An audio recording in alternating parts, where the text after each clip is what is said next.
Hello everybody, welcome to the Football Fill-In. Lads, how are we? Good weekend? Fantastic weekend. Celebrating my mother's 78th birthday yesterday. Pints?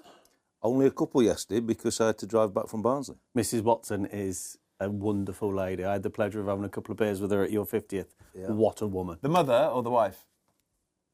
The mother. Oh, both. The mother. Both. Yeah, his mother. Yeah. His mother, yeah. What about your weekend? You're a little bit stiff today, aren't you, Ben? Stiff today, but I'm in good spirits. Had a triathlon on Saturday, very tough triathlon. It's called the Rock Wales, but we got it done. Nearly 9 hours. And you are dying. I've got this massive scab on the back of my neck here, horrible. Watto, where I did the swim. It's a 750-metre sea swim, and I kept my head out of the water all the way. And it's so red raw, isn't it? I woke up this morning and I've got like smeg on my pillow. Honestly, like sticky smeg. Yeah, on my too pillow. much info, that is, Ben. You, good weekend? Yeah, cracking, mate. Was at Cannock Chase mountain biking with Nice. a little fella. Brilliant. Should we go and do that? Yeah, sometime, we've got him, mate. It's so much fun. All right, Premier League's done, lads. I think this might be the last show of the season, to be honest with you, because there's nothing much else to talk about. There is. There might be a little twist in the story yet. But the big talking point, the foul on David Raya for Callum Wilson's goal. Yeah. If the media is spinning this into anything other than it's a foul, Yeah. that would be wrong, wouldn't it? Correct. Are we in agreement? Yeah, look, the one thing that surprised me out of it all was the fact that Peter Schmeichel were so polar opposite it. I could not believe it. I could not believe it. Saying that it should have been allowed? Yes. Because I even, in my head, was thinking, GK Union, you guys, I was ready for a scrap this morning. You wouldn't back that. Mate. Right, no, I've got...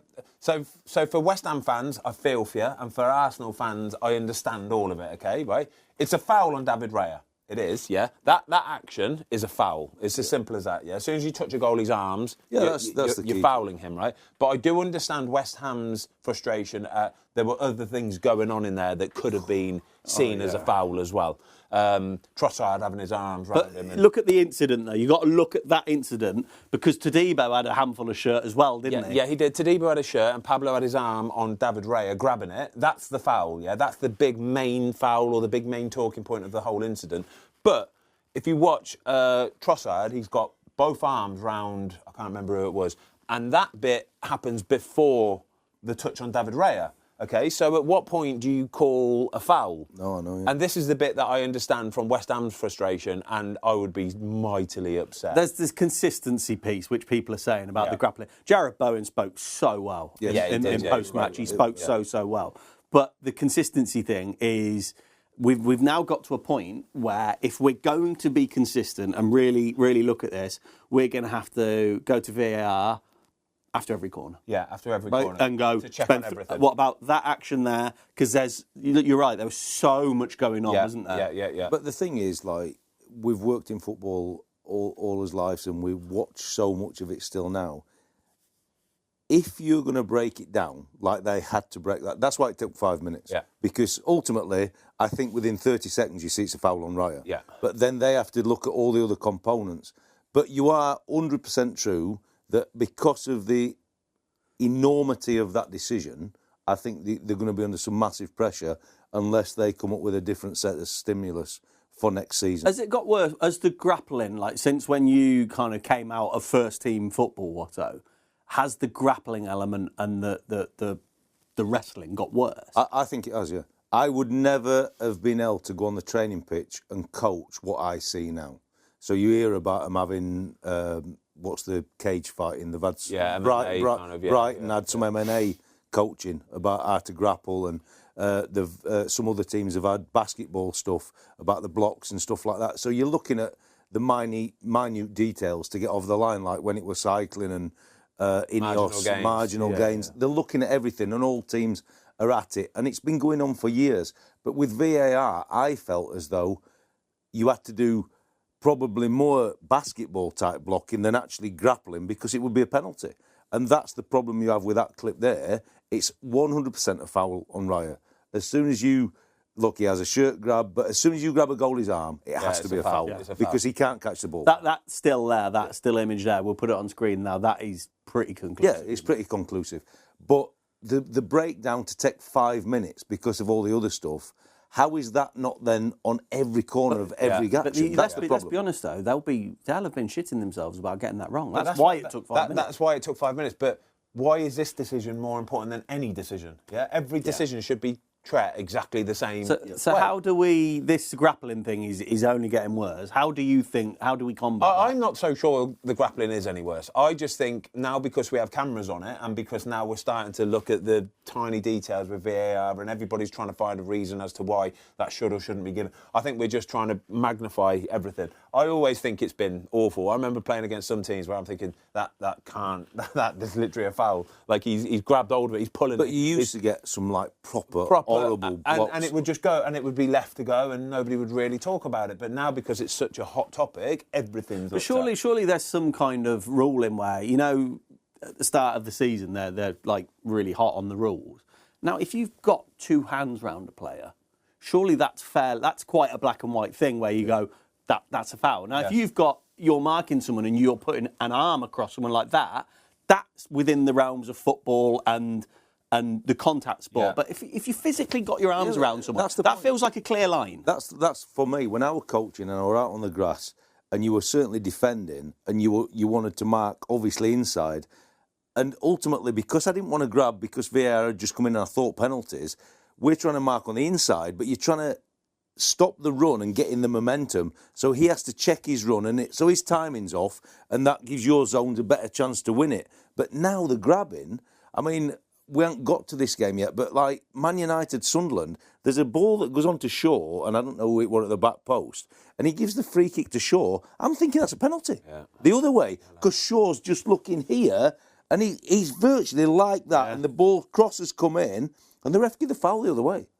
It can't be. But that's how we now mark on corners. And I think the World Cup and things like that are going to, I think it's got to change the way they do it. But look, it's a foul on Raya, but if they would have made any other decision around that, you'd have to go with it. This episode of Fozcast is presented to you by Snickers. When VAR flashes up on the big screen, you know what's coming. Everyone groaning, shouting, maybe losing their cool. That's when you remember you're not you when you're hungry. Meltdown? Nah. It's just a sign. It's a sign for Snickers. So next time the referee runs over to consult the screen, keep your cool, keep your wit, you're off your game. When you're hungry, it's a sign for Snickers.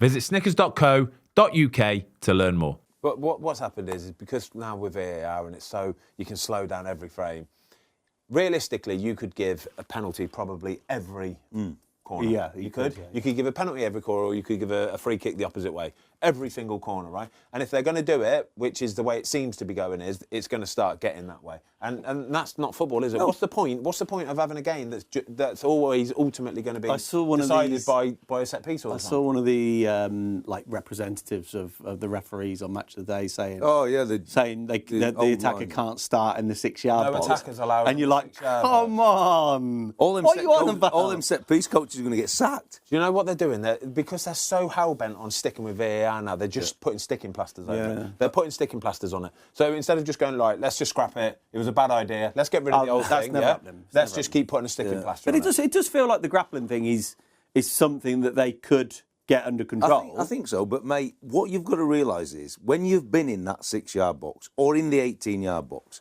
he's not meant to put his arms on his arm, and you're fighting for space. He's trying to get some momentum. Ultimately, he's not meant to. He knows it's like that's the hair pulling, isn't it? When you're just trying to fight, it's a physical game, and you're trying to create something, and you're trying to get your little bit of space, and he's not meant to do that. But that's just how it's happened with the action in there. But I think the game's becoming very, very physical now, and the goalie of Raya's presence. That's what's tough for him, because he hasn't got the physicality of a Donnarumma type to just stand there and punch it. Yeah. But even if Donnarumma's in that goal, if you grab his arm, he can't punch it. You're screwed. You're right. What should we talk about? I think it was the 78th minute. It's 0-0. Yeah. Like when the season's all said and done, that save's a big moment, isn't it, Foz? Massive save, massive moment. Fernandez almost made it easy for him because he just carried it on a bit too much. His touch was a bit too big and long. And David Raya must just thinking, thank God for that. Because if he's another metre out, he can start to pick corners and he can find it. But when the goalie gets his chance to really impose himself on him, and David Raya's just done everything right, just closed that gap, got the angle down, and thankfully it's hit him as well. But massive save, because at that moment, if that goal goes in there...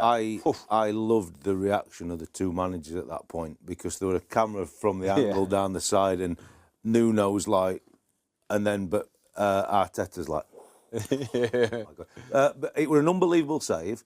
But you have to be really critical of Fernandes, because he'd had a great touch, but when he takes the secondary touch, just too big. It's too much. Yeah. Because on the first touch, Raya had to set because he's thinking he's going to bend it round me.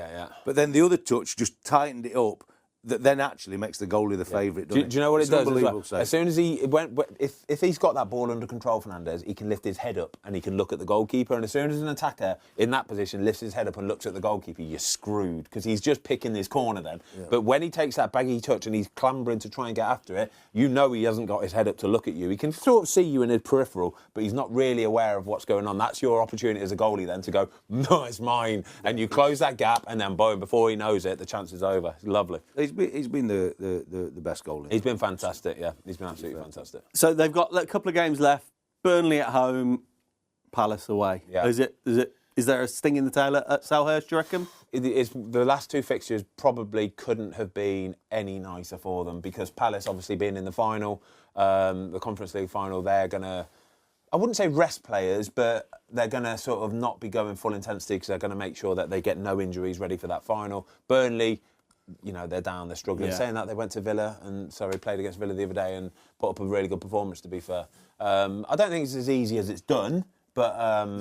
you don't know, do you? No, you couldn't ask for two nicer fixtures to end the season. No, I think the fixtures have fallen nice for them. I think Burnley are going to play at Arsenal with a freedom. If you're anybody in that dressing room or training ground this week, you're selling the message that this is a great opportunity for us to finish strong and put a spanner in the works. There's nobody in the country believes, outside of this team bus or this dressing room, that we can get a result.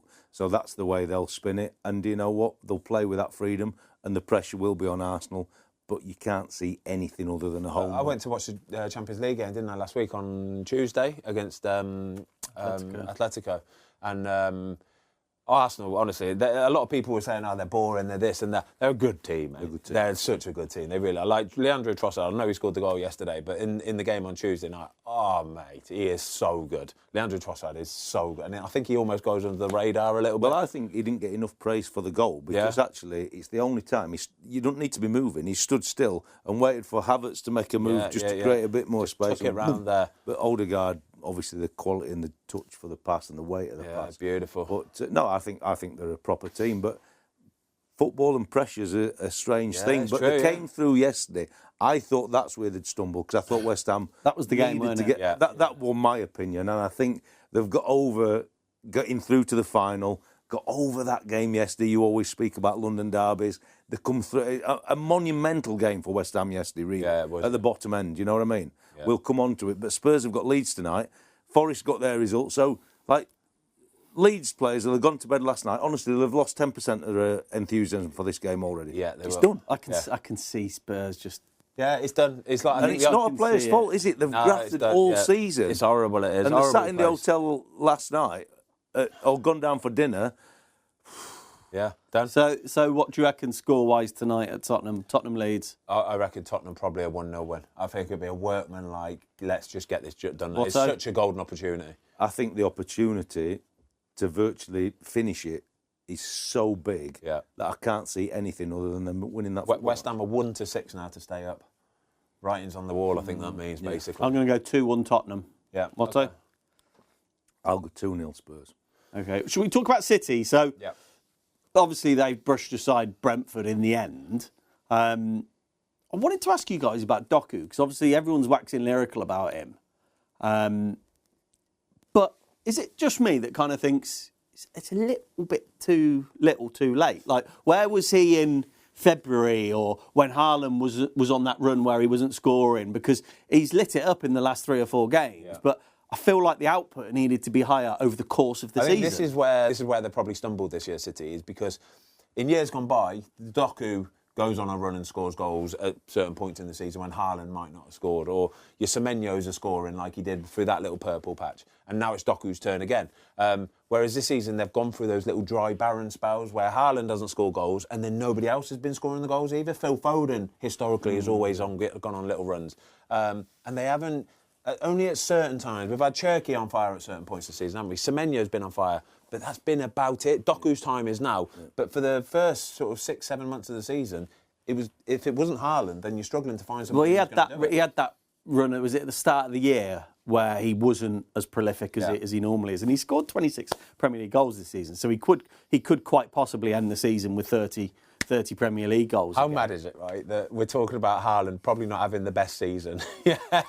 He still scored 26 Premier League goals. Like in years gone by, right, like Mo Salah and Sadio Mane, when they were winning, Harry Kane, 26 goals is normally like, what a season. Yeah, but you think scored the most goals. I think his first season he scored 37 Premier League. But if you want to be revered as the best in the world, up there with the Mbappes and the Kanes, he's got to be getting over 30 Premier League goals, hasn't he?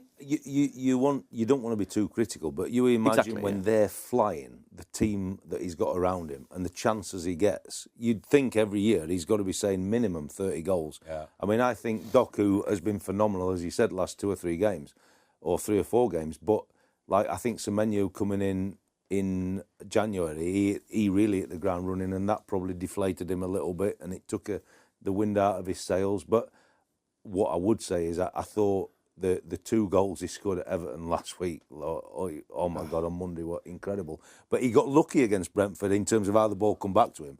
But the actual finish itself. Who, Doku's? Yeah. Oh, it's a joke, isn't it? Mate, I just think a lot of football is down to confidence, right? And if you're playing with confidence like he is now, he knows that if he gets the ball on the edge of that 18-yard box and gets it out onto that right foot, mate, there's no other option than he's curling it in the corner. It's unstoppable for the goal. And that's what he's like. It's like he's discovered this confidence again to go, right, let's just get back to doing this again. Because that's what he was last season. He was doing that last season for fun. He was in my fantasy Premier League every single week, guaranteed. And now it's like he's only found it again. But it's probably, maybe, it's good timing for him, for Belgium going to the World Cup in the summer, and for next season for Man City. But it is good to see a player doing that, though, find their confidence again and score. It does bode well for like next season, because you think about how Cherky's come on this year, Doku, and obviously in the last 6 or 7 weeks, and what they're building. You do think, God, blimey, if they bring in another 1 or 2 in key positions, they could be. That could almost be like rebuild complete again, couldn't it? Yeah. Well, it'll be the big challenge for City will be whether the manager, which looks like he's going to get beat in terms of the Premier League title, whether he's got the fight for another year. Is this his first season where he's won nothing? No, he won the League Cup, hasn't he? And they're in the FA Cup final. He always wins something. Obviously, he can't not win. He's not going to not win anything. No, isn't this the first season where... Is this his first season in his career where he's not won in the league in 2 consecutive years? Oh, really? Yeah. I might be making that up, but I'm sure I heard that. So obviously, Liverpool won it last year, Arsenal this year. Or coached, like Bayern, it's a drop-off if you don't win it every year. Yeah. Barcelona, it's the same. Tricky, so I would think you're probably right on that. Marcus Rashford's free kick yesterday for Barcelona? Yeah. Woohoo! Wowee. Mate, they couldn't put it in a nice... There's somebody, he put it on his Instagram, didn't he, last night? And it was like somebody's got a camera angle and they're filming it on their phone. Right. Oh, my God. It's incredible. It is the dream camera angle, honestly. It's just, right. It's got to be a good finish to beat that goal. Beautiful, isn't it? Yeah. Before we move on to Villa, should we just talk about Kelleher's save from Phil Foden down to his right, Watto? How good was that? Honestly, potentially save of the season. I like the saves top draw where you get a couple of contacts and read it and get that massive spring. But as a reaction save, you ain't beating that. Reaction, strength of hand. Oh, yeah. You don't understand the mechanics of what's gone on in that save with that hand and that arm, right? He's had to fully chuck himself. He's not even looking at it. He just knows where it is, and he's had to twist his hand at the same time of making contact with it. Yeah. He has to get it on the right little hard bit there and wrap it up and around, and to get that up and over the that's like magical. For the goalie and the coach when you've done like a little cutback session or a rebound session or a rebound board or like. To make that one moment is hours and hours of repetitive action just to give you a chance. And like Ben said, you don't, like normally it's head leads into it and you're seeing it. You ain't got time for that. It's just knowing it's just you'll not get a better reaction. How would you rate Kelleher's first season as a bona fide number one? Proper goalie. Yeah? Proper goalie. I think that he's shown that he is a number one goalie in the Premier League. He obviously had fits and starts at Liverpool, which is a bigger level than Brentford, without being disrespectful to him. But if he has another season like he's had now, he could be going back. Yeah, I mean, we always talk about Chelsea. He'd be better than any of the Chelsea. Oh yeah, there'll be people even this summer. I think will be sniffing around him. I really do. He's that good. I think he should be very, very proud of himself for what he's done this season. And lovely fella as well. Lovely fella, just a lovely, lovely man. Burnley 2, Aston Villa 2. Bad result for Villa. This bad result for Villa. This massive opportunity. Yeah, I didn't see it coming. I thought with them getting through on Thursday night, even though the emotion of all that game would have just given, because if they won that game, that were it done. You know, I've been Martinez's biggest fan for years and years, but as a former goalie coach, he'd be really disappointed with that. Yes, he will, yeah. I just don't understand his thought process for somebody so good. He's read the ball, so go and catch it or wait a fraction longer and just let it come to you and just parry into a safe area. Yeah. See, is concentration an issue with him, do you think? Because it seems to me, you know better than me, obviously, but when he's at his best, he's amongst the absolute best on the planet. But then maybe the concentration dips, and I'd like to see a little bit of that high and low gap where he's a little bit more... No, consistency's consistent. Key. Consistency. Because he's been phenomenal. I mean, he's made a save at Forest on the Thursday night in the away game, a reaction save the week before, which is off the planet. It's off the scale. Because he makes saves that other people can't. Yes, but that, for us, is your bread and butter work. I might never have been able to make some of the saves he made, for sure. I couldn't.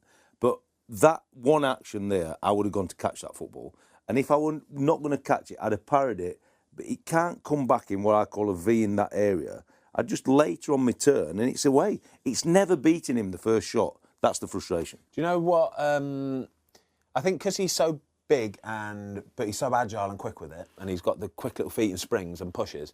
I think the ones that are in here that are too almost easy. I think he takes them for granted too much. There was one earlier in the season, a similar sort of one, where he's almost dived past it and got it in there and it's popped down and they've put it in.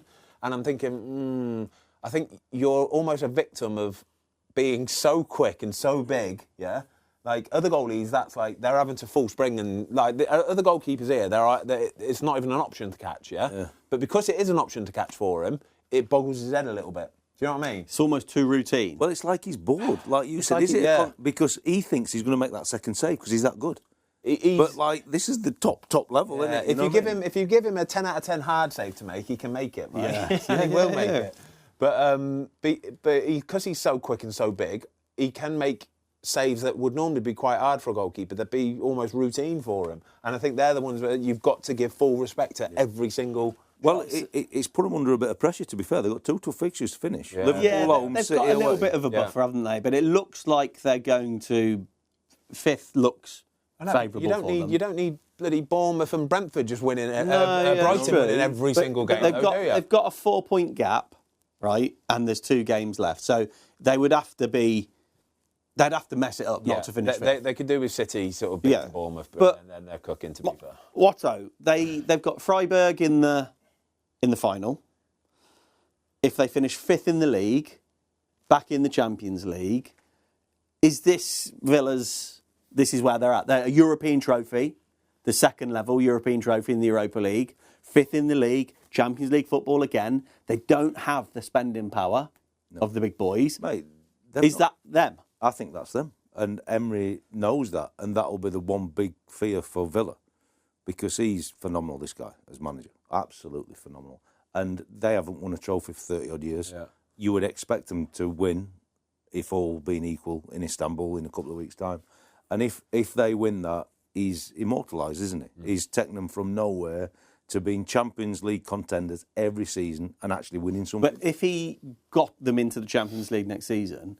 Do you think Villa fans would, if he walked away and said, right, there's your cup, you've got Champions League footy next season, and that's me, thanks very much. They wouldn't have too much umbrage with that, they surely. wouldn't. If he went to one of the big, if he went to like a Real or something like that, I don't think there'd be too many Villa fans. But I just don't think he would. I don't think he will. What, leave? No, I just don't think he will. What? Why? Because I think he's tried it with the big boys, and it's never like Arsenal. I think might have burnt him quite a lot. Yeah, but he was a young manager then. I would not fancy going into that Real Madrid trying to sort that out. Honestly, it looks like an absolute car crash. What's going on? But it's Real Madrid, and he's a Spanish man. You know. I do. I get that. I really, really do.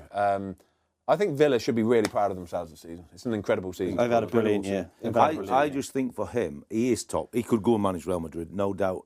And I'd be more concerned with Villa if I were looking at him. I'd be thinking Chelsea, Man United. Yeah. But what I would say is he's grown at Villa and become very, very powerful in every aspect of how the club's run. And he ain't getting that at Chelsea. He ain't getting that at Man United. And for sure, he ain't getting it at Real Madrid. It's a curious move next, isn't it? It's a big decision. It's basically, is it Villa for life and we keep going here, or is he going to get tempted somewhere? But I think he's created such power for himself in every aspect of it. I think it'd be tough for him to I'd love to see if, like you said, he's got the power. Like if he was to go into a Chelsea, I think the Villa fans would be pissed off. Yeah. But he'd have money. But would he be spending the money? That's a big question. No, that's the problem. Because what I'd love to see more than anything, which I don't think is obviously they're going to get the upkick in money from the Champions League, but I'd love to see him with money to spend, proper money to spend. Going, do you know what I mean? Here's 150 million, 200 million quid in the off season, and let's build that Villa squad. Isn't it? Last summer, Villa are letting some quality players go, rather than obviously they have recruited, but. Then it's not full-on recruitment. It's balancing the books all the time. Yeah. But, I don't know. I think he's so good that he could manage them clubs. But I think he likes to feel the power. If they can keep hold of him for another 2-3 years, Villa could be right up there, right challenging. You only think back 6 months, it was a 3-horse race. They were in, weren't they? Yeah, a 3-horse race, wasn't it? They'd just beaten Arsenal at Villa Park, last-minute goal. And it was like, whoa, this is going to happen. Just spending power, isn't it? But it's a squad. It's a depth. It's a squad depth. Villa are always going to struggle with the squad depth. They had a few injuries. John McGinn got injured, was out for a little while, and it's going to affect you. But if they can unearth a couple gems in the transfer market and he can stay on as manager, they've got a chance. They're not a million miles off it. They're extending Villa Park next year, so I think one of the ends is shut down. So that'll make a difference because they're having it ready for when the Euros come to England in a couple of years' time.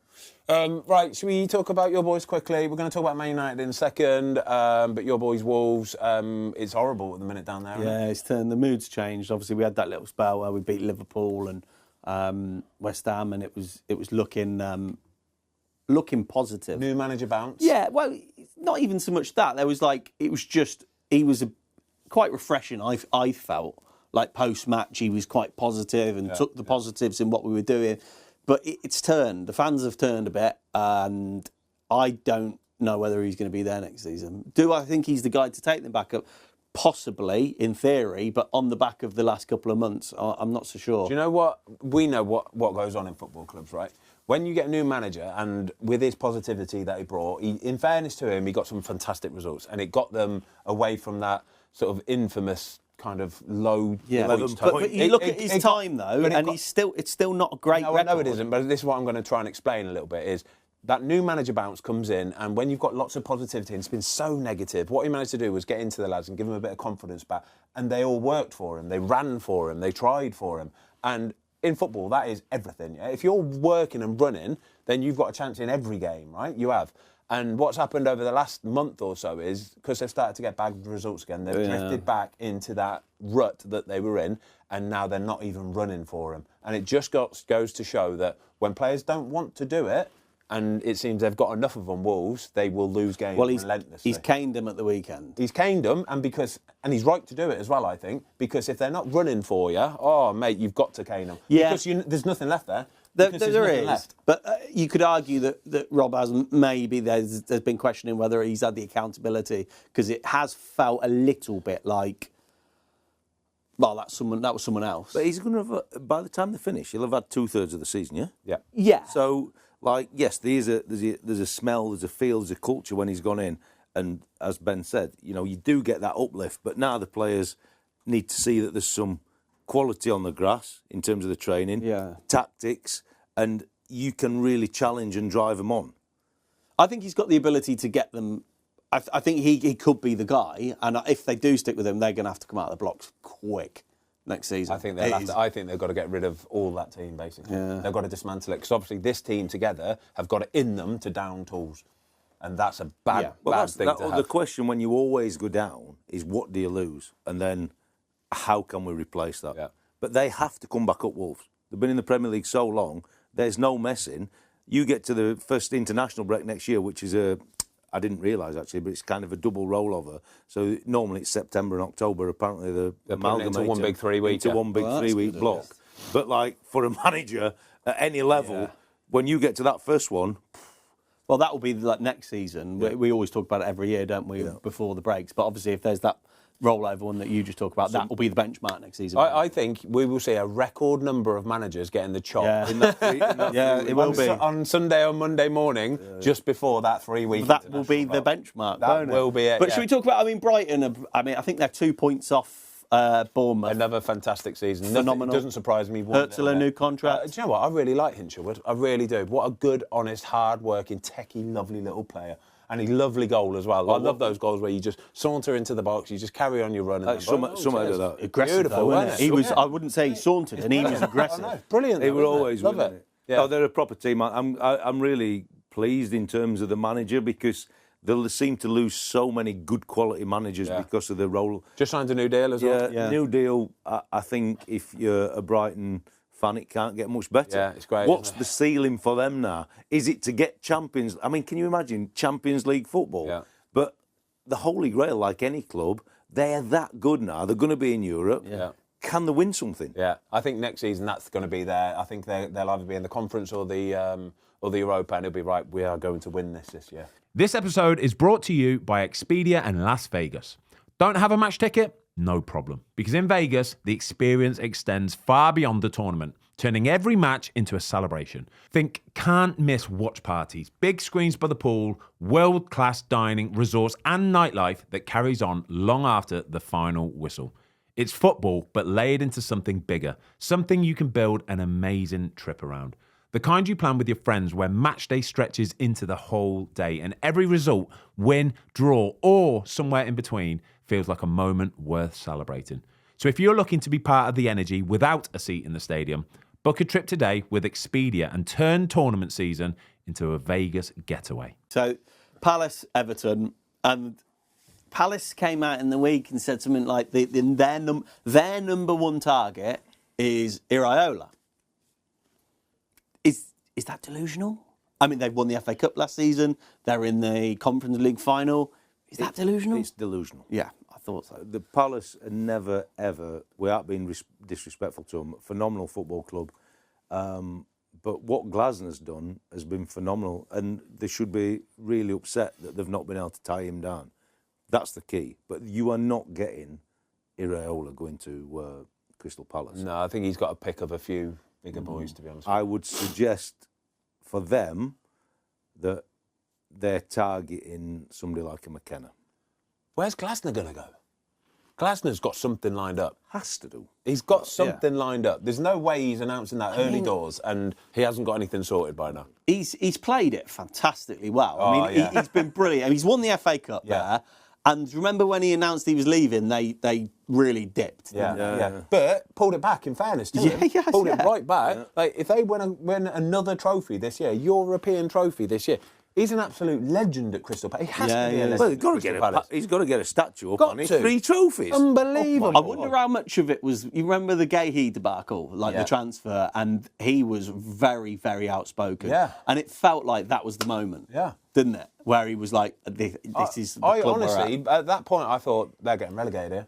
I think they are going to fall off the face of the earth and get relegated here. And in fairness to them, no, they've stayed with it. Honestly, they have. They've obviously kept the European run as their main focus, but you still have to get the points in the Premier League, And he's managed to do it, hasn't he? Managed to do it. Fair play. A little bit different, Watto, to Villa. I mean, Villa are a bigger club than Palace. Yeah. But the Palace fans now, with the FA Cup last season, this Conference League final, this is moments in a Crystal Palace fan's life where you go, just enjoy the ride. Yes, yeah, without doubt. Just enjoy the ride, whatever happens. Yeah. And I wouldn't be too fussed about thinking about the manager, because this guy that they've just had has changed the whole structure for what Palace. Even to be mentioning Iraola, who's done another phenomenal job to come to your club, that's put them on a pedestal, and it's this guy. If they win the Conference League, do they get into the Europa next year? Yeah, I think it was up. Do they? Yeah, they automatically. Man, that's incredible. They've got another European tour. Like for Palace fans this season, do you see the clip a few weeks ago of when they won the semi-final and all the Palace players were walking through like the town of where they were playing, and like all the fans are cheering with them. That, as football fans, it does not get any better, does it? It doesn't, especially when you're a team like Palace, where because we've seen it with like Chelsea winning. They won the Conference League, didn't they? Yeah. And then they win the World Club Cup, but the fans are like, it doesn't matter to that. It's like, nah. Yeah, do you know what I mean? Because they're used to it, We've won Premier Leagues, we've won Champions Leagues. It doesn't mean anything. But this is why when like I heard Simon Jordan, and I understand what he's saying, like on TalkSport saying it's the third tier and it doesn't mean anything. But he always balances it and goes, but for Palace, for West Ham, like they remember that forever. West Ham won it. Yeah. Moyes is supposed to be this shit manager, and look at him now. Luke, last year, Spurs, you went to the White Hart Lane Stadium, what's it called, Tottenham Stadium now, didn't you? To watch it on a big screen with a load of other Tottenham fans. One of the best days of your life as a footballing fan? There you go. Yeah, it's amazing for these smaller clubs like Spurs. Exactly. but to win a trophy, like, it is incredible. Like Palace, if they win 3 trophies in 2 years, Crystal Palace, it's unheralded territory. Right, one of your old teammates. Hold on quickly, Scotty, 2011. Best day of your life, Birmingham City. How old were you, Scotty? I was 10 at the time. Carling Cup final. Did the Gooners, didn't we? And then when we got relegated, I cried my eyes. Never stopped crying since, have you? It was the goalie coach's fault. It was the goalie coach's He is the Blues nut, isn't he?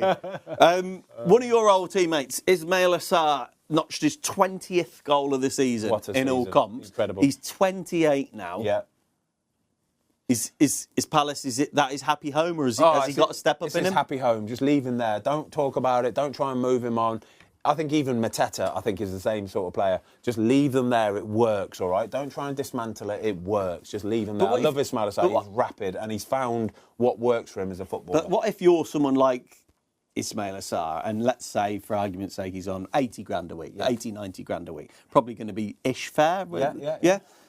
If he's looking at a move for, he's 28 years old, to another club and it's 130. Yeah. Is it purely a financial decision? When's enough money? The only way he's going to get that money is if he stays in the Premier League, I think. And I don't know if there's going to be many teams willing to pay the money for him. I don't know when his contract's up, but they'd probably have to pay a fee for him, and then it's 130, 120 grand a week. And sometimes it's better the devil you know. If it works for you at somewhere like Crystal Palace. He's only probably gaining 5 grand in tax. That's what I mean. Wouldn't even know. Just leave it. I'd say he'd probably get to like 33, 34, and then he'll probably want to go maybe play back in France or something like that. Yeah. Because he's French speaking. So I think that's for him, is leave it where it is. It's perfect. Same as Mateta. I know he had the chance to go elsewhere in the transfer window and his knee blew up or whatever. But I love watching Jean-Philippe.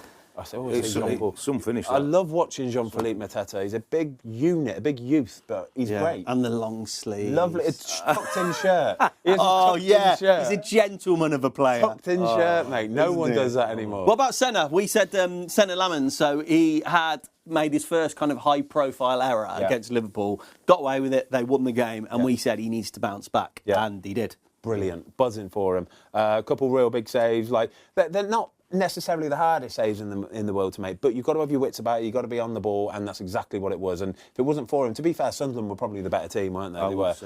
But I'm really happy for him, because like I say, I think bouncing back sometimes it's the measure of the man, the measure of the goalkeeper, especially when you make a big high-profile one in the Liverpool game. But yeah, really happy for him. He's again talking about players who should be proud of the season, their first Premier League season. For Manchester United, for a goalkeeper. With the pressure on a team. Brilliant. Like Absolutely brilliant. I think, like you've been phenomenal, but the next game's always the acid test for any goalie. But in playing for Man United as well, he played really, really well. They were very poor in the game, Man United, and he had to be at his best. And they managed to take a point out of the game that they probably didn't deserve. But you'll come back to a VAR issue about the Anguilla. Was it a red card? Angulo, wasn't it? Angulo, sorry. It's a red card for me, yeah, for sure, because he knows what he's doing. Yeah. It's very simple. I mean, this is again where VAR comes in, and they do the whole. It wasn't his elbow, it was his forearm, and it wasn't excessive force or violent. And you go, well, hang on a second. The ball's gone from Bruno, and his action was ball's gone, arms up, and it was an outward action, right? So you go, how the hell do you twist that into not being a red card? Did they make the ref go to the monitor to go and have a look at it? I don't think they did they? I don't think they did. I'm not sure. So this probably... But I think if he did go to the monitor, he'd be a red card. This is what I'm saying, OK, yeah? So this is my problem with VAR is, you know in the Arsenal game, the second they send the referee over to look at the monitor, to change his decision, I'm thinking, why are you doing that for one? Because I think you're putting the referee under a massive amount of pressure here, right? The VAR, the two guys who have just looked at it in slow-mo and thought about everything, they've got people talking to them, right? Just make the decision. Don't be shithouses and then send the referee to go and have... Just make the decision there and then and say... Mate, it's no goal because he's fouled the goalkeeper, yeah? So just overrule the decision. That's all he needed to do. But he didn't. He made him go to the monitor. And I think that's shithousery. Do you think there's an element that it was Bruno, Watto? Yeah, maybe because of the theatrics. But let's have it right. If the ref would have gone to the monitor, it's a red card. Simple as because that. You see the still image, like we had the still image of the hand on Raya's arm, 100% clear image, foul. Two things. Elbow. Two things before we move on. Sunderland, incredible season, fantastic season. Again, talking about brilliant teams and players who should be proud of themselves. Phenomenal for what they've done this year. And secondly, Michael Carrick, is he going to be Manchester United manager next season? Do you know what? As time goes on, I'm getting less and less sure. Yeah, I would be the same. Yeah. Less and less sure. I think it's, again, without repeating messages, it's the fact it's Man United. And they need somebody who's got something. Like, is there rumblings that Tommy T might be the man and they get him out of England? I don't know, but, like, I would have said, like you guys, if Michael Carrick's our man, now that the Champions League's done and dusted, and especially after you've beat Liverpool, just announce it. What are they waiting for? That's exactly what I was about to say. I think when they beat Liverpool last week, I thought they're going to do it this week. They're going to do it this week, and then everybody will be like, buzzing, that's exactly how it should set you up for the summer. And it hasn't happened, and I'm thinking, Do you think there's an element, right? It was only pointed out, I saw it on social media, and I thought, bloody hell, United will have played 40 games this season. Yeah. Because they got knocked out early doors, in FA Cup, League Cup, 38 league games. So they have played week to week Premier League football, right? And he has had a huge amount of time with them on the training ground. They have done phenomenally well from when he took over to where they are now. But do you think there is an element of that will go against him because they haven't been in other competitions? But he can only do what he can do. I agree. But for the hierarchy, though, will they have that of... He hasn't had a cup run. We haven't seen him. Yeah, I don't think they should do though because he's done.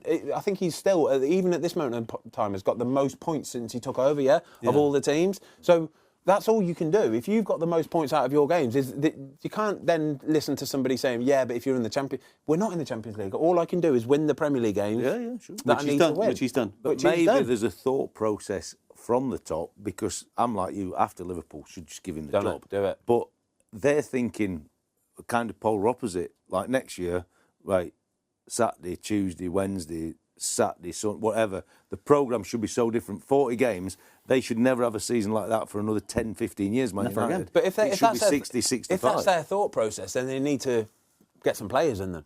They need some players. They need a striker, they need 2 midfielders, and they need 2 defenders. Yes. Is what they need. And that's a lot of money. So 5 players, you're talking... And a manager at the minute. You're talking 300 or 400 million quid there, you know. Well, for United tax it is, isn't exactly it? Let's be honest. That's what it is. So it will be really interesting, but I think I agree with you guys. Like they should have gone. And actually, if you're going to do it, really go all in on the bloke and go. Here's the war chest, whatever we can afford. Get your staff around you, and let's lean into the culture because there's been a huge feel-good factor. Carrick, we spoke last week, does it need a United guy? And we kind of said maybe it's one of those clubs that does. Yeah. So just go in all in on him now and give him the absolute best chance possible. There must be more questions than answers because after beating the biggest rival, Liverpool, last week, that was the time to strike and every Man United fan for sure would be solely on board with it. Do you know what? He's probably a bad time to have it up in the air for Michael Carrick because there's a few managers who are looking for big jobs. Some hitters, as well. yeah. Your Glasners and your Iraola. Tuchel apparently after the World Cup. You've got Xabi Alonso out of work.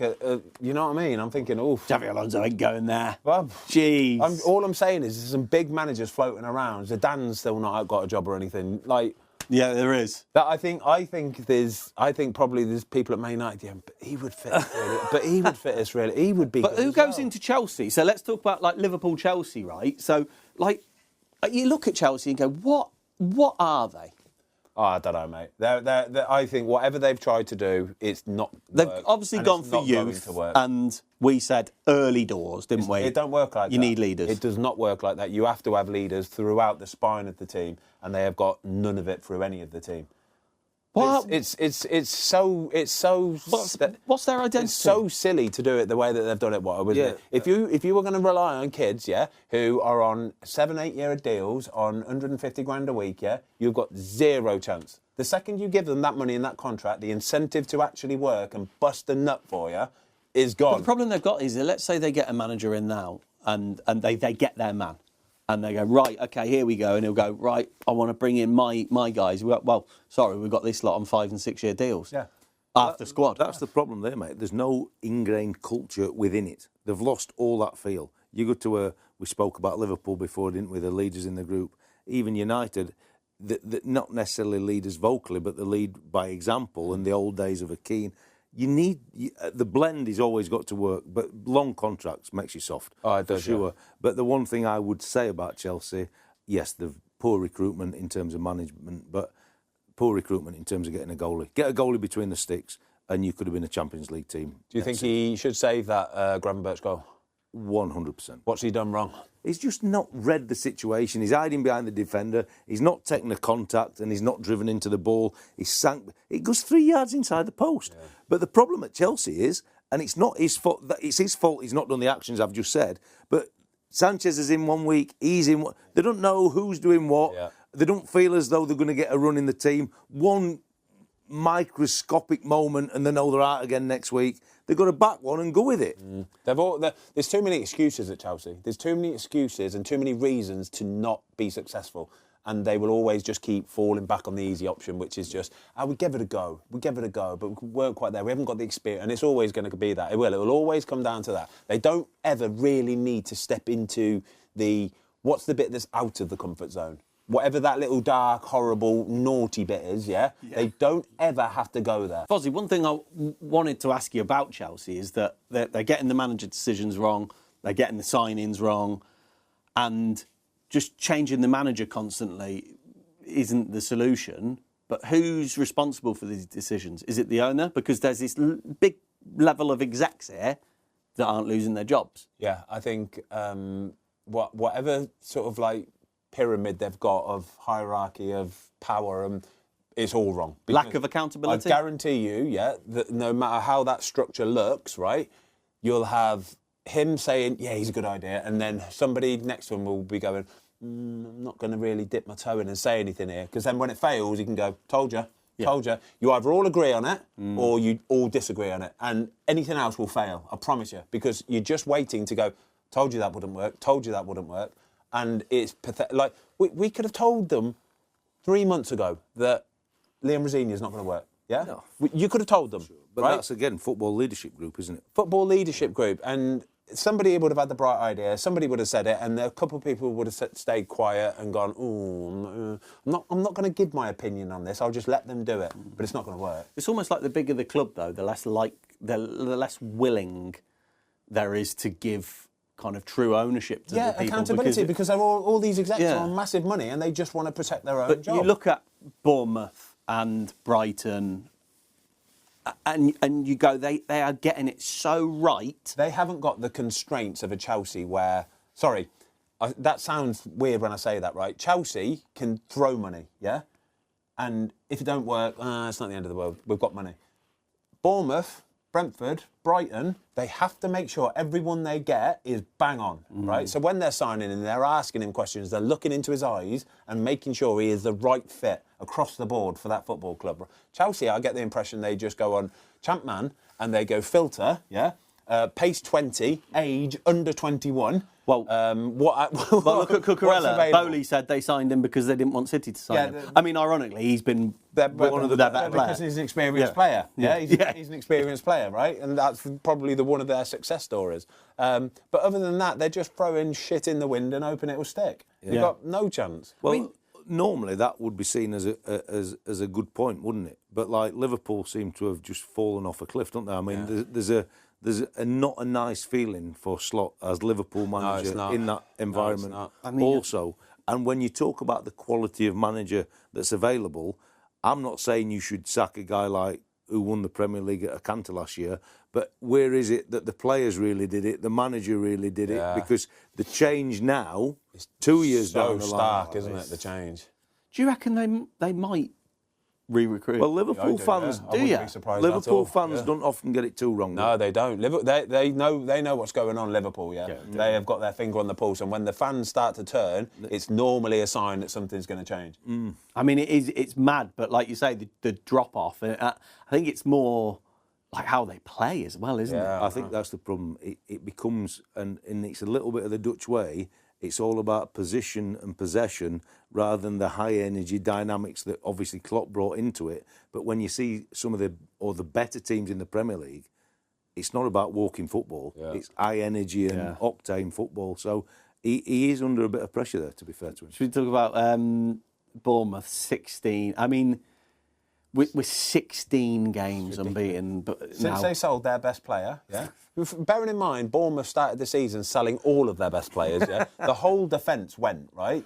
3 defenders and a goalkeeper all went, right? And now they've sold Semenyo, who's their best midfielder, striker, whatever he was, and yet they've gone on a 16-game unbeaten run. 16 games for it's frightening. This is what I'm saying. Iraola, like, there will be some monster football clubs in this world looking, going, right, here's ours. We are definitely having this guy. All in. But look at Bournemouth. The way they've managed it, the way that Iraola's managed it, they've obviously got together and gone, right, how are we doing this? Let's communicate with departments and go, we're going to announce it.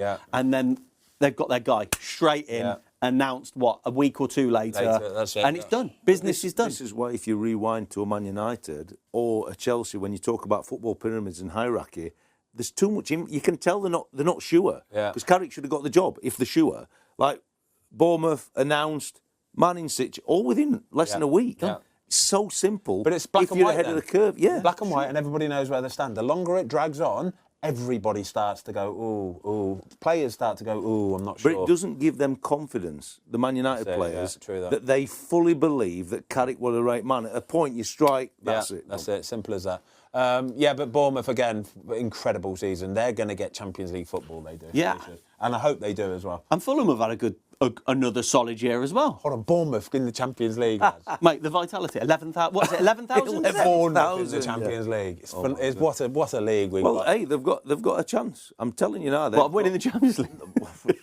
Hey, if I bet you they'll ruffle a few feathers. Yeah, I bet if they got in the Champions League, oh my God. They would ruffle a good old few feathers. I mean, I watched quite a lot of this one, that Ryan, right? Mate. I mean, honestly, the way he carries the football is ridiculous. You've got two 19-year-olds playing. Ryan and Krupi, like, just scoring and combining for goals for fun, yeah? Can you imagine? He's going to go for ridiculous money. Ridiculous, mate. Fair dues, though. I love it. The 2 red cards, both red cards, agreed? Happy? Yeah. 100%. 100%. I mean, Joachim Anderson, you do. That was a 1980s tackle, that one. Over the top. What you doing? Let me just get a bit of the ball, but then two shed. 2 feet. 2 feet, I'm thinking. And they had a man advantage at that point, so you do think, mate. Ryan Christie's one, and it is a red card, but he looked a little bit shocked afterwards. It was like, ref, seriously? But he's not meant to do that, has he? But Anderson's that's a naughty one. Yeah, it was a naughty one, yeah. Final game, lads. Newcastle, Nottingham Forest, and then we're going to go on dead rubber, to isn't the it? Quiz. It is. It's a bit of a dead rubber. Forest, that's enough now to get them safe. That's them done. Thank you very much, Lee. Elliot Anderson, absolutely brilliant. Oh, mate, he was unreal. He's unreal. He is unreal, mate. He's beautiful. He's a beautiful player. He's grown into, this last couple of years, 18 months, grown into a real... everything player. He knows what he's doing. He's in control of everything. Knows how to play Premier League football. Proper player. He has got everything. Yeah, proper. Is he a nailed-on starter for you, Watto, for England? I think so. Yeah. Pereira said in his interview he didn't give too much away. Obviously, he knows he's got phenomenal talent, but what he said is it's not very often he's worked with some phenomenal talents, hasn't he, Pereira? Yeah. But what he said is it's the talent and the mentality. That's it, yeah. So that's why, in my opinion, and I don't know the guy at all, but that's why he'll start for England, because that's what we need in the mentality, yeah. Harvey Barnes, 16 goals, right? As a bit of context, I know we had earlier on in the season the whole Scotland-England thing, but he scored 16 goals in all competitions, which is 55 games for him this season, right? Yeah. He's played 55 games? Yeah. He has played? Yeah. Wow, that's incredible. That's 15 more than Man United on his own. That's incredible, because historically he's always been a bit injury, sort of, like he'd be missing for a few. But 55-game season is a phenomenal They've had a effort. couple of, I think they did all right in the Cups, didn't they? And then obviously had the Champions. I think they had 12 games. What I really liked about that goal, I'm hoping somebody at Newcastle, or any club should do it, but somebody at Newcastle said, if you're through one-on-one with Matt Sells, just put it above his shoulder, either side, and it's a goal. What does he? He just drops. And all of a sudden, it's a goal. Yeah. So simple. Yeah. Do your homework on the opposition goalie as well. Yeah, and it was just a lovely finish. Yeah, it's true. So with Barnes, though, he didn't get the call. He didn't get the call, did he, in the last? No. Right. So 16 goals in 55. Let's look at these attacking players for England, because it's fair to say, other than Harry Kane, no one's absolutely lighting it up, probably other than Morgan Gibbs-White. So 10 in 47, Foden. 10 in 31, Palmer. Is this goals, yeah? Yeah. 12 in 53, Rodgers. Yeah. I know that it's not all about numbers, but for these attacking players, it is important. 16 in 51 for Morgan Gibbs-White. 14 in 47 for Rashford. 11 in 46 for Saka. 7 in 41, Madueke. 17 in 46 for Gordon. 10 have been in the Champions League. And 10 in 39 for Bowen. What do we make of this? And is there a call for Barnes to get a call?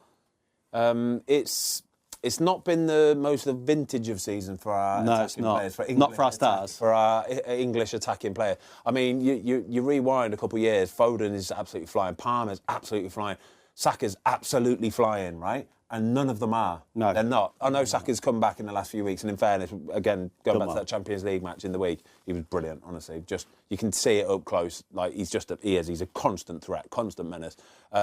But Morgan Gibbs-White is probably the one that stands out for me. Rodgers yesterday, in fairness to him, was unbelievable for Villa. He's a beautiful, beautiful player. But Morgan Gibbs-White, I think, needs to be talked about a bit more seriously.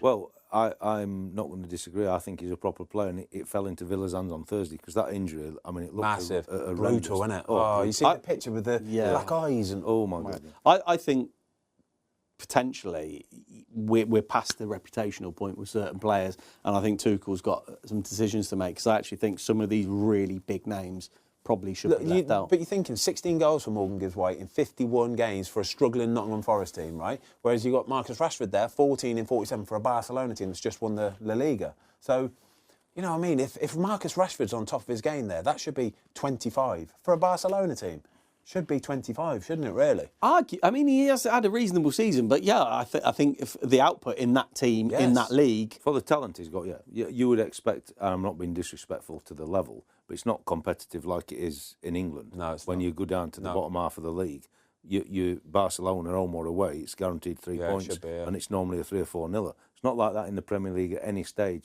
So the lads that are playing actually in the Premier, I like take Kane out of it, is unbelievable. He's finishing the Champions League midweek. Again, high, put it in. It's the one sniff he got. But the rest of them, it could be anything.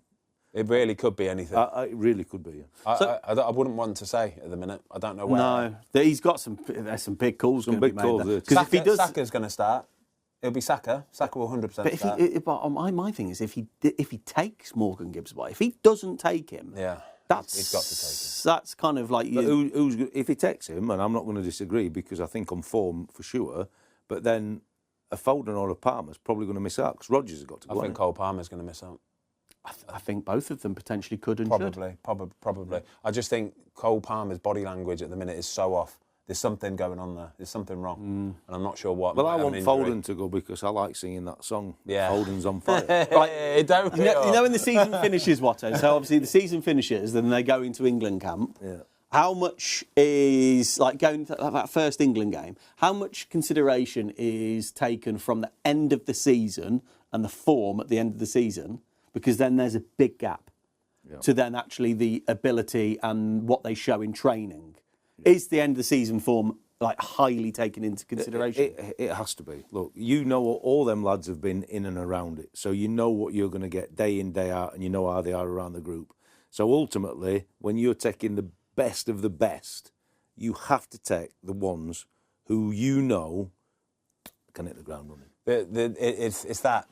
You'll have players who can get into the England team based off of the last month, 6 weeks' performances in the Premier League, right? So Morgan Gibbs-White, for example, I think he can get into the England team off of his recent form. But then once you get away with England, honestly, the amount of times I've seen it where you'll have the first week's training or first 2 weeks training and everyone's talking about he's on fire. Mate, he looks like a different beast. He looks like a different So it could animal. be a Foden, for example. The word gets around and it's like, he's on it. And that can get you into the starting lineup. It really can. It really can. And weird and wonderful things happen sometimes. Because you've got the time. That's the point. From the end of the season to when the tournament starts, I think England will play 2 friendlies. Yeah. But there's such a block of time. They'll have maybe a week off and then they'll have 2.5, 3 weeks together before they have the first match. If somebody's on fire, it's for Thomas Tuchel, it's hard for him to ignore. Because if all the lads are talking about it, or the coaching staff are talking about it, mate, if you see he's on fire. Every training session, every finishing session, every 6-a-side, he's on fire. And that gets you in the starting Will lineup. Gordon go? No. Right, so potentially... Yes, he might. Potentially, Yes, he might. potentially, you've got Gordon. What's killing Gordon at the minute is that he's fell out with Eddie Howe and Newcastle, so he's not playing. So he can't go, can he? So that's the only problem. But listen to this then. So 17 in 46 for Gordon, 16 in 51 for Morgan Gibbs-White, and 16 in 55 for Harvey Barnes. Yeah. Quite possibly, the 3 top England attacking players that isn't Harry Kane might not go. Yeah, I know. It's mad, isn't it? And just I know there's more to it, but in terms of output, you might be right there. You might well be right there, because it's very difficult to take a Foden and Palmer out just on your brain telling you of previous experience, and it's whether he goes down that route or we go down the fact that these lads are on top form now. Yeah, I'd be gutted if Morgan Gibbs-White don't go. I would too. I would. I would too. I think It's not Wolves. Not because of Wolves. No. Do you know why he will go? Because it will be a big old. It just sets the tone then that no matter how good your form is, if your reputation don't fit, I agree. then you're not getting anything, and it's too much of a big problem that. So he'll have to take him, but he should be taking it. He deserves every bit of it. On current form, for sure, but there's some huge decisions he's got to make in that attacking. Certainly, yeah. It's like in years gone by, it's huge decision based off. He's in too much good form. This is going to be a nightmare trying to pick this. Yeah, it was, because now it's a nightmare on the opposite. When we were in Germany, we've got embarrassment of riches. Yeah. Now it's the opposite, where it's going to be well, he was good in the last couple of weeks of the season. He's been good in training. That's what you're going to be picking the starting lineup. It's a bit like our quiz. I guess the quiz reputation's there with me and you, but Watto is the quiz version of Morgan Gibbs-White. He's on fire. He's on a heater. I have got a big scar there as well. It's just so well healed now, and all them things you can't. Is there any stopping him at the moment? Right, we've got how many quizzes left? 2 or 3 or 4? We'll do an end of season special. I'm going to keep it going just so I get a chance. There's going to be 3 at least. It's brilliantly tight. 10, 10, 9. We're ready for the quiz, Jay? I mean, he got a bit of help from the ref last week. Listen. Did not Arsenal get some help from the referee this weekend? No, they didn't. No.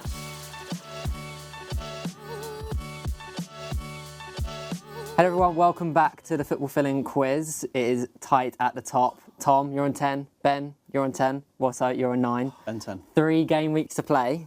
Are we ready? Yep. Got the cards out. There's a lot of cards last week, so can we just calm it this week? Okay? Well, calm. there was reasons last week. Maybe if the officiating is crystal clear. If the cards are deserved, be strong like you were last week and get them out there. Did anybody get in the comments and say the Community Shield, Charity Shield debacle? I actually don't think they did. Yes, they did. Nibs. Nibs. I know.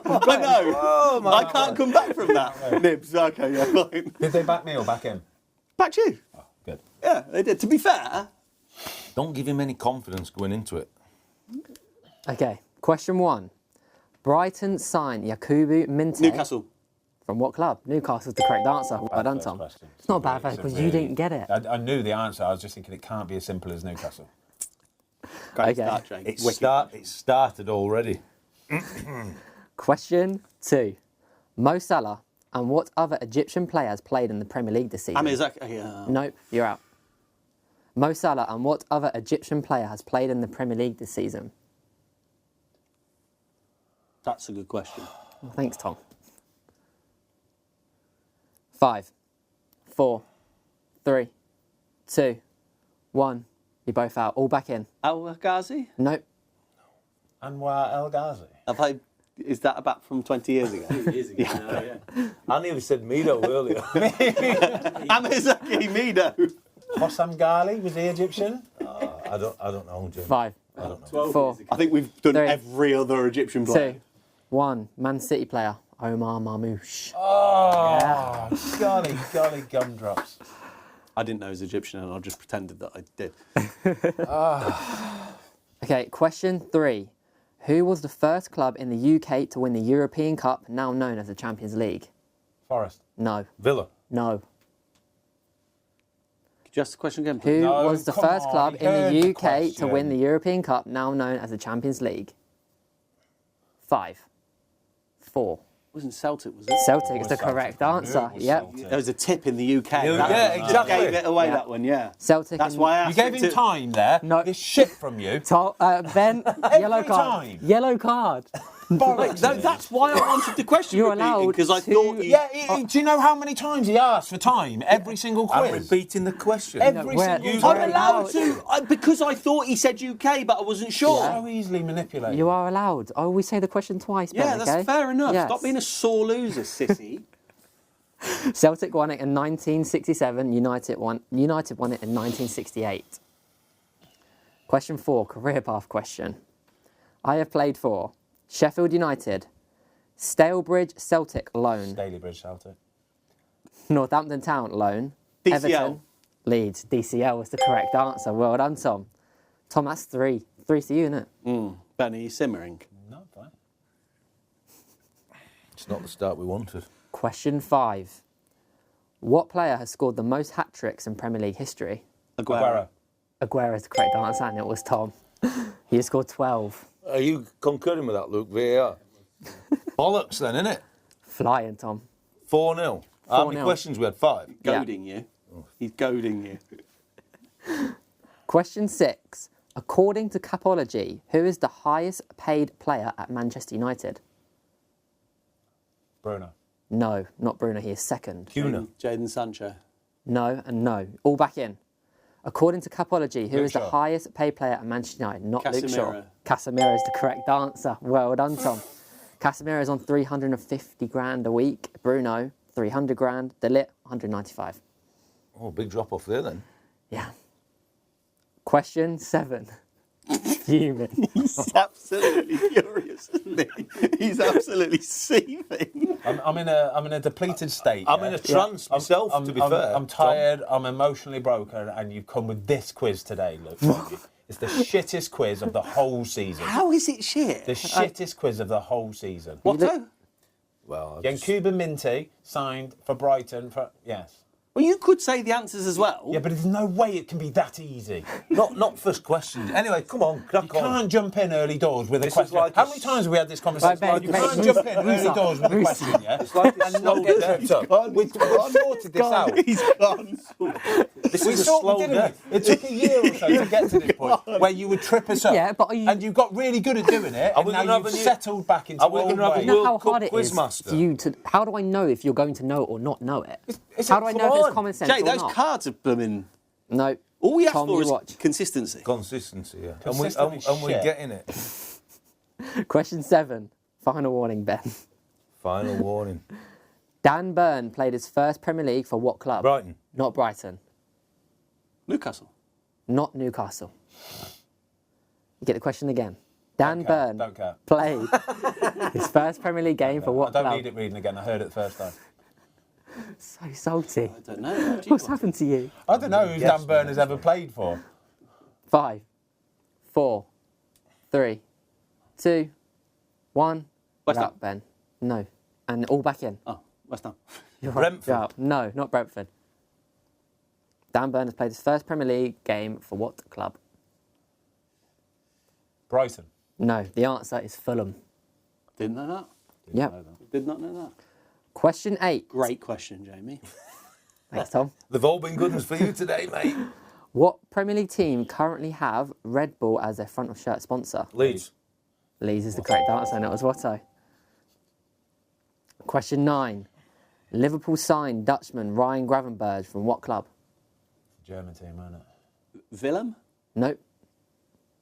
Liverpool signed Dutchman Ryan Gravenberch from Hertha Berlin. what club? Not Hertha Berlin. Wolfsburg. Not Wolfsburg. All back in. Might not be German, lads. PSV. Not PSV. Feyenoord. Not Feyenoord. I'm going to go a random Groningen. No, not Groningen. The answer is Bayern Munich. Ugh. I didn't know that. Yeah. Wow. Bayern Munich. Well, we weren't. Well, at least a German team. Yeah. We got caned Half this week for Matthias Cunha. Ah, don't worry about it. You should be distraught with yourself. You're a bloody Wolves fan. Final question. Who is the only club David Moyes has managed outside of Preston. England? Sociedad. Not Preston. Sociedad's the correct answer. That's an awful question. Bad question. It's not. Do you know what year it was? 2020. No. 2008. No. I'll say It 2000. was after Man 2013. United. It was after Man United, so yeah, 13, 14. 14, 15. Well done, Tom. You have won the quiz Well done, today. Tom. Congratulations. Tom, Really well done. Great quiz today, Jamie. Thanks. Well done. well done, team. Well done, guys. Well done. Keeps it interesting. Well done, which moves you to the top of the table, Tom. Do we have a tiebreaker? We do have a tiebreaker. We do the tiebreaker. Do you want a tiebreaker or...? Can it count Yes, like let's we do might the win? tiebreaker. No, it doesn't count at all. The tiebreaker question. Loic Remy's first introduction to the Premier League If was it's with what Newcastle, club? if it's Newcastle, QPR. I'm just going to walk out. It's not Chelsea. Newcastle. It was QPR. Correct Was answer. it? Well done, Watto. Was that his first one? Yeah. It's a good His first question, one? that. See that? That's a good question, yeah. But how am I meant to know if you're What going you to get know. it or not? Yeah. Exactly. How do you know what he knows? Literally impossible. Big Right. head loss today there, Ben. Nah. Massive. Hey, but just come back next week, fully refreshed, mate, and we're away. Yeah. Sorry, I'm tired, right? Can you It's do a okay. triathlon every week? You're allowed to be tired. I'm tired. All right, you sign off. Yeah, go on, you do it. Thank you everyone for watching the show today. We'll see you all next week, and yeah, up the football filling.